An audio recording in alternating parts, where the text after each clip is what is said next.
Friends, বর্তমানে আমরা অনেকে একটা প্রবলেম ফেস করতেছি। আমরা যখনই একটা নতুন পেজ ক্রিয়েট করি, তারপর ওইটাতে যখন আমরা 2 থেকে 3টা ভিডিও আপলোড করি, আমাদের পেজের মধ্যে নো রিকমেন্ডেশন প্রবলেমটি চলে আসে। রিসেন্টলি আমার একটা পেজের মধ্যে নো রিকমেন্ডেশন প্রবলেমটি চলে আসছে। তো আপনাদের পেজে বা প্রোফাইলে নো রিকমেন্ডেশন প্রবলেমটি চলে আসলে সেটা কিভাবে রিমুভ করবেন এবং কেন আসলো এই নো রিকমেন্ডেশন প্রবলেমটি, সেটা এই ভিডিওতে আমি দেখাতে চলেছি। তো আশা করি ভিডিওটা সম্পূর্ণ দেখবেন।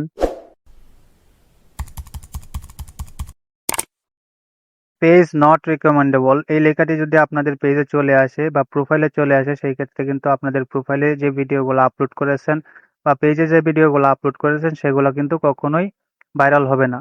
তো পেজ নট রিকমেন্ডেবল এই লেখাটি আপনাদের পেজ থেকে কিভাবে রিমুভ করবেন, তো সেটা কিন্তু আমি এই ভিডিওতে দেখাবো। তো এইগুলা যদি আপনি রিমুভ করতে চান, সেই ক্ষেত্রে কিন্তু এখানে দেখতে পাচ্ছেন অনেকগুলা রুলস এখানে দেওয়া আছে, সেগুলোকে আপনাদেরকে ফলো করতে হবে। তো এই 5টা রুলস যদি আপনারা ফলো করেন, সেই ক্ষেত্রে কিন্তু আপনাদের পেজ নট রিকমেন্ডেবল এই লেখাটি চলে যাবে। প্রথমে যে অপশনটা আপনারা দেখতে পাচ্ছেন সেটা হচ্ছে admin with history of violation community standard. তো এটার মানে হচ্ছে আপনাদের যে অরিজিনাল ফেসবুকের ওনার প্রোফাইলটা রয়ে গেছে, যেটার মধ্যে আপনারা পেজ ক্রিয়েট করছেন, সেটার মধ্যে যদি কোনো ধরনের কমিউনিটি স্ট্যান্ডার্ড থেকে থাকে বা ভায়োলেশন থেকে থাকে, সেই ক্ষেত্রে কিন্তু আপনাদের পেজের উপর এই ইফেক্টটা পড়বে। এখানে যে 2 নাম্বার অপশনটা রয়েছে সেটা হচ্ছে টপিক। আপনারা যে ভিডিওগুলো আপলোড করেন সেই ভিডিওগুলো কি ফেসবুকের রুলস অনুযায়ী বানানো আছে কিনা। যদি রুলস এর বাইরে হয়ে থাকে, সেক্ষেত্রে কিন্তু আপনাদের পেজে নট রিকমেন্ডেবল লেখাটি চলে আসবে। 3 নাম্বারে যে এখানে অপশনটা দেখতে পাচ্ছেন সেটা হচ্ছে page with history of violation community standard. আপনাদের পেজটার মাধ্যমে যদি কোনো ধরনের ভায়োলেশন হয়ে থাকে, সেই ক্ষেত্রে কিন্তু আপনাদের পেজে নট রিকমেন্ডেশন লেখাটি চলে আসবে। 4 নাম্বারে যে অপশনটি দেওয়া আছে সেটা হচ্ছে কন্টেন্ট ইজ ক্লিকবেট। এর মানে হচ্ছে আপনাদের যে কন্টেন্টটা রয়ে গেছে সেটা যদি ক্লিকবেট হয়, সেক্ষেত্রে কিন্তু আপনাদের পেজের মধ্যে নট রিকমেন্ডেশন লেখাটি চলে আসবে। অনেক সময় আমরা ফেসবুকে অনেক ভিডিও দেখি যেগুলোর মধ্যে যখন আমরা ক্লিক করি থাম্বনেলটা দেখে, তখন কিন্তু থাম্বনেলের সাথে ভিডিওর কোনো মিল পাই না, সেটাকেই বলে ক্লিকবেট কন্টেন্ট। তো এই ধরনের কন্টেন্ট পেজে বা প্রোফাইলে আপলোড করলে নট রিকমেন্ডেশন লেখাটি চলে আসবে। এখানে 5 নাম্বারে একটা অপশন দেখতে পাচ্ছেন সেটা হচ্ছে অ্যাডভার্টাইজিং পলিসি ভায়োলেশন। আপনারা যদি পেজের মধ্যে অ্যাডভার্টাইজ চালু করেন, মানে অ্যাড রান করেন, সেই ক্ষেত্রে অ্যাড রানের যে ভায়োলেশন প্রসেসগুলো রয়েছে সেগুলো যদি লঙ্ঘন হয়, সেই ক্ষেত্রে কিন্তু এই পেজটাতেও নট রিকমেন্ডেশন লেখাটি চলে আসবে। এখন কথা হচ্ছে আপনারা এই পেজের মধ্যে যে নো রিকমেন্ডেশনটা চলে আসলো সেটা কি কারণে। এখানে যে 5টা অপশন দেখতে পাচ্ছেন সেগুলাকে আপনারা চেক করবেন। প্রথমে আপনাদের যে অ্যাডমিন আইডিটা রয়েছে পেজে সেটাকে চেক করবেন কোনো ধরনের ভায়োলেশন আছে কিনা। যদি থাকে সেই ক্ষেত্রে কিন্তু আপনাদের পেজটাকে ওই অ্যাডমিন আইডি থেকে ট্রান্সফার করতে হবে অন্য আরেকটা আইডিতে, অথবা আপনাদের ভায়োলেশনটাকে রিমুভ করতে হবে। তারপর আপনাদের টপিকগুলা ভালো করে চেক করবেন। ফেসবুকের যে রুলস আছে সেই রুলসগুলা কি লঙ্ঘন করেছে কিনা। যদি লঙ্ঘন করে থাকে সেই ক্ষেত্রে ওই ভিডিওগুলাকে আপনাদেরকে কেটে দিতে হবে। তারপরে আপনাদের পেজটাকে চেক করে নেবেন। পেজটাকে চেক করার জন্য এখানে একটু নিচের দিকে দেখতে পাচ্ছেন পেজ স্ট্যাটাস, সেটার মধ্যে ক্লিক করলে আপনারা বুঝতে পারবেন। তো আমি আপনাদেরকে চেক করে দেখাচ্ছি।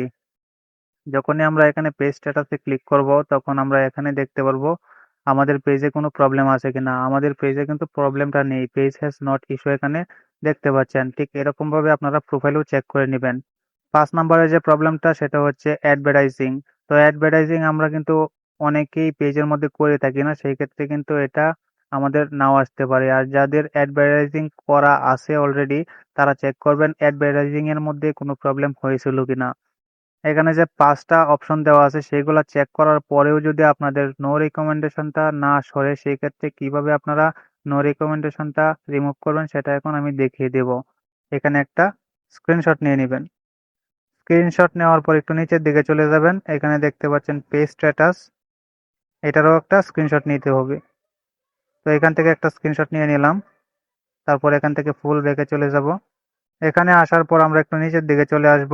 এখানে দেখতে পাচ্ছেন হেল্প অ্যান্ড সাপোর্ট নামে একটা অপশন আছে, সেখানে ক্লিক করবেন।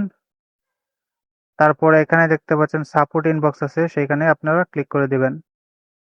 তো এখানে আসার পর আপনারা ইউর অ্যালার্ট নামে যে অপশনটা আছে সেটার ভিতরে চলে যাবেন। এখানের একটা স্ক্রিনশট আপনাদেরকে নিয়ে নিতে হবে। তো আমি একটা স্ক্রিনশট নিচ্ছি। তারপর এখান থেকে আবার ব্যাকে চলে আসবেন। ব্যাকে আসার পর এখানে দেখতে পাচ্ছেন রিপোর্ট এ প্রবলেম নামে একটা অপশন আছে, সেইখানে চলে যাবেন। তারপর একটু নিচের দিকে আসবেন, continue to reboot A problem, এটার উপর ক্লিক করে দিবেন।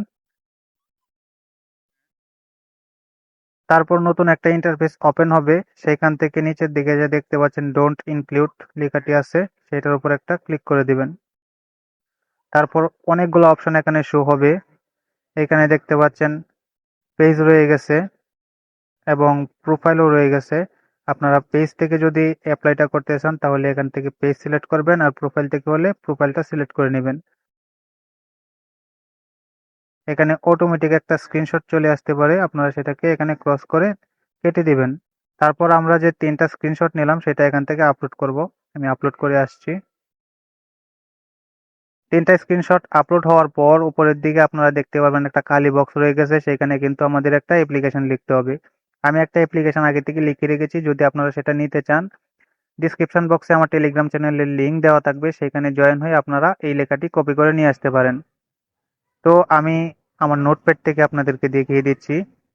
যদি আপনারা পেজ থেকে অ্যাপ্লিকেশনটা করেন সেই ক্ষেত্রে কিন্তু আপনারা জাস্ট কপি করে এনে এখানে পেস্ট করলেই হবে। তাছাড়া যদি আপনারা প্রোফাইলে করতে চান সেই ক্ষেত্রে কিন্তু এখানে দেখতে পাচ্ছেন বিভিন্ন জায়গায় পেজ লেখা আছে, সেই পেজ লেখাটি কেটে আপনারা প্রোফাইল লিখে নেবেন। এখানে পেস্ট করে দিলাম, যেহেতু আমি পেজ থেকে এই অ্যাপ্লিকেশনটা করতেছি ফেসবুক টিমের কাছে, সেই ক্ষেত্রে আমি জাস্ট এখানে কপি করে এনে পেস্ট করে দিলাম। তারপর এখানে উপরের দিকে দেখতে পাচ্ছেন একটা সেন্ড বাটন রয়ে গেছে, সেই সেন্ড বাটনে আপনারা ক্লিক করলেই কিন্তু আপনাদের অ্যাপ্লিকেশনটা সাবমিট হয়ে যাবে। তো অ্যাপ্লিকেশন সাবমিট হওয়ার পর 3 থেকে 15 দিন সময় লাগতে পারে এটা ঠিক হতে। না আপনারা আপনাদের পেজে বা প্রোফাইলে 2 থেকে 3টা আধা ঘন্টা অথবা 1 ঘন্টা 2-3টা লাইভ আপনারা করে ফেলবেন 2-3 দিন। তো সেই ক্ষেত্রে কিন্তু আপনাদের প্রবলেমটা আরো তাড়াতাড়ি সলিউশন হয়ে যাবে। ভিডিওটা ভালো লাগলে অবশ্যই লাইক করবেন এবং চ্যানেলটা যদি এখন পর্যন্ত সাবস্ক্রাইব করে না থাকেন তাহলে অবশ্যই সাবস্ক্রাইব করে নেবেন, কারণ আমি নিত্য নতুন আপডেট ভিডিও এই চ্যানেলে দিয়ে থাকি। তো ধন্যবাদ সবাইকে।